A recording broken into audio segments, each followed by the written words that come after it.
'బలగంలో' మిమ్మల్ని చూసిన తర్వాత సుధాకర్ గారు సీరియస్‌లీ ఆహ్, ఒక తాత ఉంటే అంటే ఫ్యామిలీ కోసం, కొడుకుల కోసం, ఎళ్ళిపోయిన కూతుర్ల కోసం ఇంత ఇదిగా ఉంటారా అనేదైతే నాకు అర్థమైంది. ఎందుకంటే నాకు తాతయ్య లేరు. హ్మ్. సో, నాకు ఆ ఫీల్ వచ్చిందనమాట. సో, ఈ 'పల్లబురుసు' అనే మూవీలో ఎలా ఉండబోతుంది? ఏంటి? మళ్ళీ ఏడిపిస్తున్నారా? లేకపోతే నవ్విపిస్తున్నారా? తండ్రి లేని కొడుకులు ఎంత బాధపడుతున్నారో దీనివల్ల కొంత బాధ తగ్గుతుంది. హ్మ్. అలా తాత లేకపోవడం నాకు బాధపడ్డాడు అంత తగ్గించుకున్నాడు. ఇలా తండ్రి లేకపోవడం బాధపడుతున్న కొడుకులో కొంత సంతృప్తి కలుగుతుంది. ఆహా! నా తండ్రి పట్ల ఇట్లా ఉంటే బాగుండు అనుకుంటారు. హ్మ్. 'పల్లబురుసు' లాస్ట్‌కి తీసిచ్చారా లేదా మీ కొడుకు? ఎప్పుడు కొడుకు తెప్పిస్తున్నాయి కదమ్మా అన్నపుచ్చుకో ఇక వస్తాయి. హ్మ్.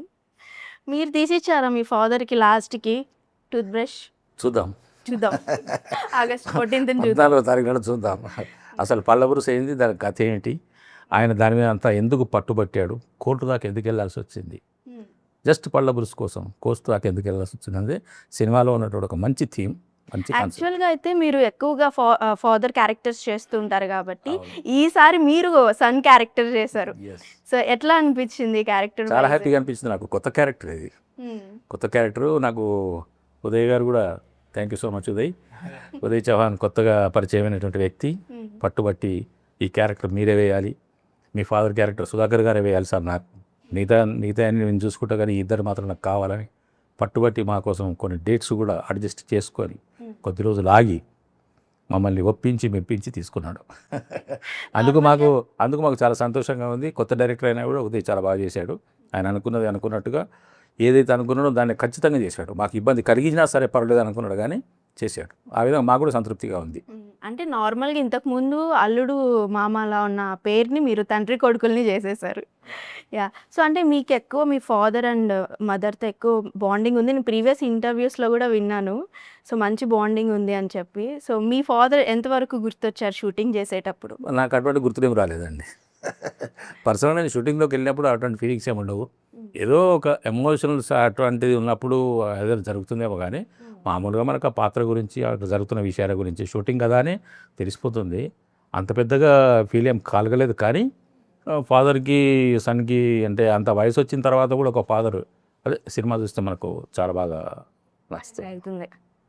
సో, మీరు మీ ఫాదర్‌తో ఎక్కువ గొడవ పడిన మూమెంట్స్ ఏంటి? సిట్యుయేషన్స్ ఏంటి? దేనికోసం గొడవ పడ్డారు ఎక్కువ? నేను మా ఫాదర్ దగ్గర అసలు గొడవ అనేది కాదు కానీ ఇట్స్ లైక్ ఏ చిన్న cold war in the sense అది కూడా ఎట్లా అలగడమే. అంటే అడగటమే. అలగడమే. అది కూడా చాలా తక్కువ. కొట్లాడితే ఇంకా నేను కొంచెం హక్కు అని చెప్పేసి మా మమ్మీ దగ్గర కొట్లాడతా కానీ డాడీ దగ్గర అసలు కొట్లాడడం అంటూ చాలా తక్కువ. మామూలుగా అబ్బాయిలందరూ డాడీ దగ్గర తక్కువ ఉంటారు. అమ్మ దగ్గర కొంచెం ఇదిగా ఉంటారు. Yeah. డాటర్స్ అలా ఉంటారు. ఫాదర్ దగ్గర Yeah, ఎక్కువ yeah, అఫెక్షన్ ఉంటారు. yeah. సో మామూలుగా అయితే ఇంకా ఎక్కువ చిన్న చిన్నవి అవి కూడా ఫోన్లోనే అనుకోవడం తప్ప కలిసినప్పుడు మాత్రం నాతో మా ఫాదర్ చాలా ఫ్రెండ్లీ ఉంటారు. చిన్నప్పటి నుంచి మేమిద్దరం మంచి దోస్తులు లెక్క. మటన్ తెమ్మంటే మటన్ తెస్తాడు, మటన్ చికెన్ చికెన్ చికెన్ చేస్తారు. అంటే లైక్ డీజే టిల్లులో మురళీధర్ గారు అలానే సిద్ధు గారు లాగా Yeah. అంతేనా? ఇంచుమించు ఆల్మోస్ట్ సేమ్ ఉంటాం నేను మా ఫాదర్ ఇద్దరం. Yeah is very young looking కూడా చాలా జావియల్గా ఉంటారు. యా ఇట్స్ వెరీ సో, అంటే ఎక్కువగా మనకి లైక్ మీకు బాయ్స్‌కి ఎక్కువగా ఫాదర్‌తో ఏమైనా గ్యాజెట్స్ కొనియమని చెప్పో, సెల్ ఫోన్స్ కొనియమని చెప్పో, బైక్ నాకు ఆ బైకే కావాలి అని చెప్పి ఇలాంటి టైప్ ఆఫ్ ఆర్గ్యుమెంట్స్ అనేవి వస్తూ ఉంటాయి కదా ఒక ఏజ్‌లో ఉన్నప్పుడు. అలాంటి ఆర్గ్యుమెంట్ ఏదైనా మీరు చేశారా? ఒకసారి ఆఫ్టర్ 10th క్లాస్ అనుకుంటా నాకు డాడీ 7th క్లాస్లోనే బండి నేర్పించాడు. బండి ఉండేది, అది నేర్చుకున్న తర్వాత 10th క్లాస్ తర్వాత నాకు ఇంటర్మీడియట్ ఉంది బండి కావాలని.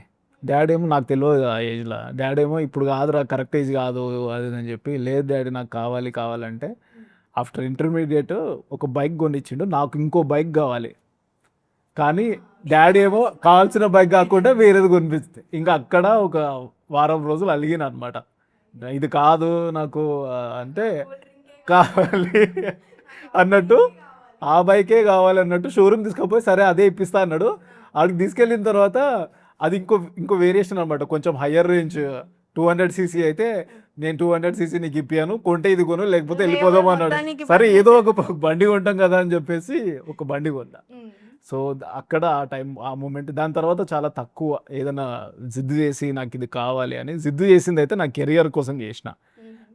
నేను ఇదే పాత్ ఎంచుకుంటా, వాళ్ళకు కొంచెం కొత్తగా కష్టంగా ఉండే స్టార్టింగ్లో ఏమవుతుందో అనే భయము, కానీ తర్వాత చాలా సపోర్ట్ చేస్తారు.